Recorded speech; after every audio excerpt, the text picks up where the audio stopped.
here are a few things I wish I knew before turning 17 so I wouldn't go bald. The first one, buying things just because social media influenced you. Here's the thing, that money would do a lot better put towards your college funds. Personally, I shop off of Temu and Sheen, and Daraz, and that's completely fine.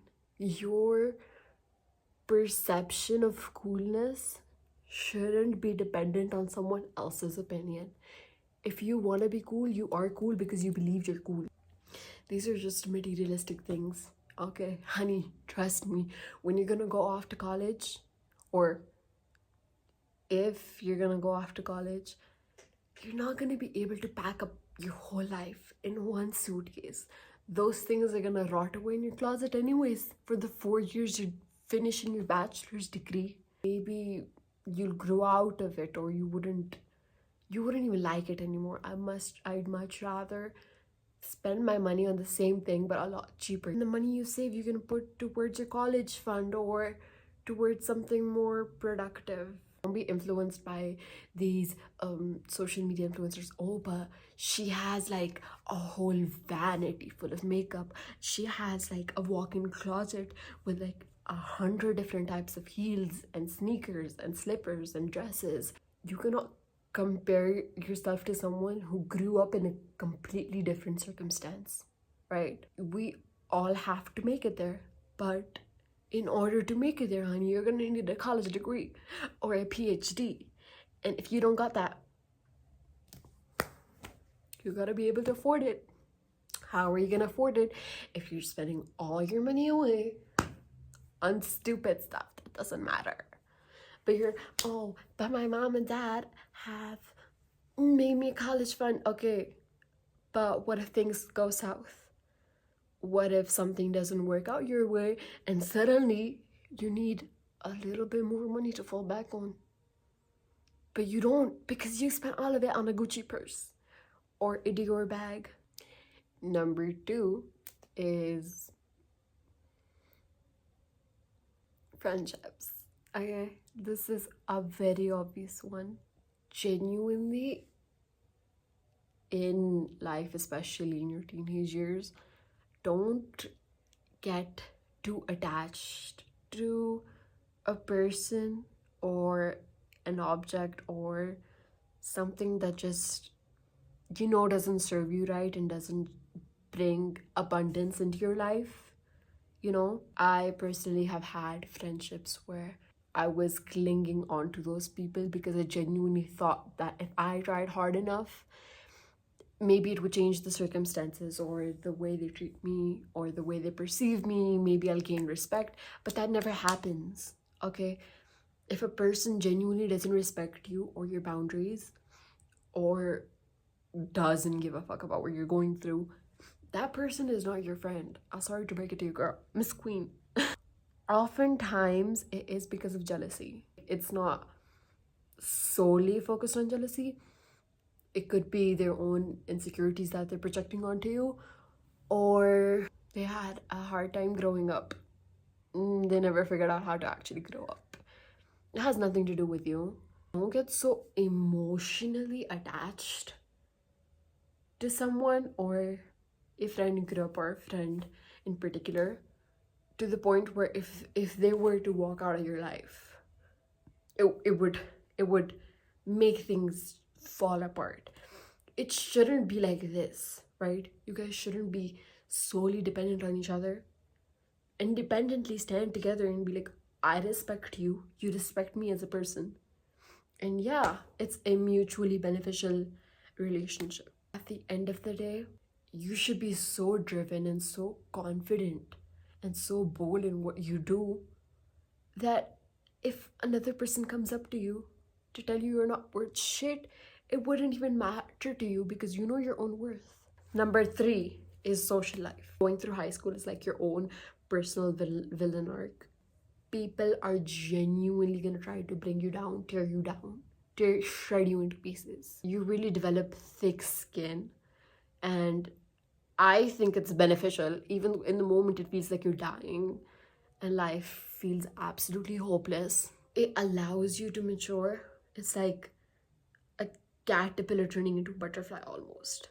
It's metamorphosis. Not everyone's gonna like you, not everyone's gonna respect you. They don't have to, especially in this day and age where we all are consumers of social media and we have this perception of perfection that is solely based on these patriarchal materialistic things that we're almost, it's like a mindset we're born into. If you're not blonde and if you don't have blue eyes and if you're not skinny, you're not pretty. But that's not true. Number 4, your perception of beauty. Your perception of beauty should rely on Bethany's, how beautiful Bethany is. Yeah, Bethany may be pretty. Is she blonde? Yeah. Does she have blue eyes? Yeah. Is she skinny? Probably.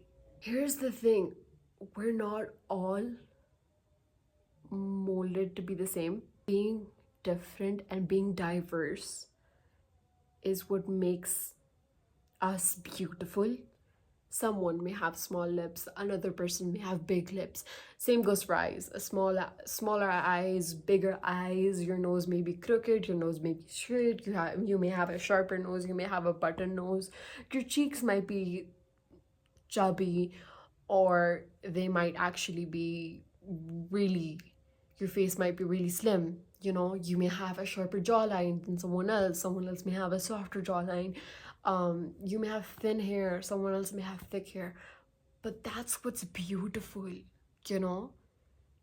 Your beauty shouldn't be defined by someone else's perception of beauty.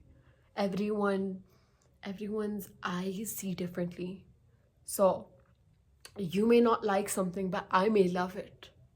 Same goes for me. I may love something and you may not like it, right? But we're all entitled to our own opinions. Not everyone's gonna like you, and you have to accept that in life in order to move forward. Because if you're gonna get stuck on one thing and you're gonna repeat it in your head over and over again, oh, Bethany doesn't like me, Bethany hates me, why should it matter to you?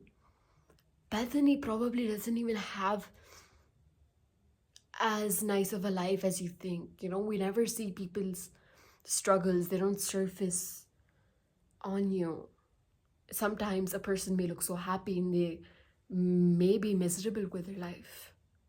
But I feel like beauty isn't something that you should let the patriarchy decide. I get that sometimes you don't feel as confident in your own skin. I definitely say that these are the years to work through them, those insecurities, because if they remain constant, it's gonna ruin your life, especially your 20s. We're supposed to enjoy life. That's when you actually start processing things and understanding things. Your frontal lobe actually develops. So you know what the fuck you're doing. Going into the next thing, relationships. I'd much rather say save the relationships for when you're in college. High school relationships don't last. They, in terms, do definitely make things messy. There's like friend groups fall apart. There's arguments, and then there's fights, and then there's he said, she said type of situation. It's gonna destroy your mental health. I'd much rather have you guys spend that time learning an actual skill. Learn graphic designing. Learn something you like to do. Learn to paint or to draw or to do makeup or to do your hair, or learn to write a novel. Something more productive, because in the future, that's what's gonna help you get out there. Do you really think when you go to give a job interview or when you apply to college, they're gonna ask you, oh, but how many boyfriends do you have? Just focus on your skills. Bonjour.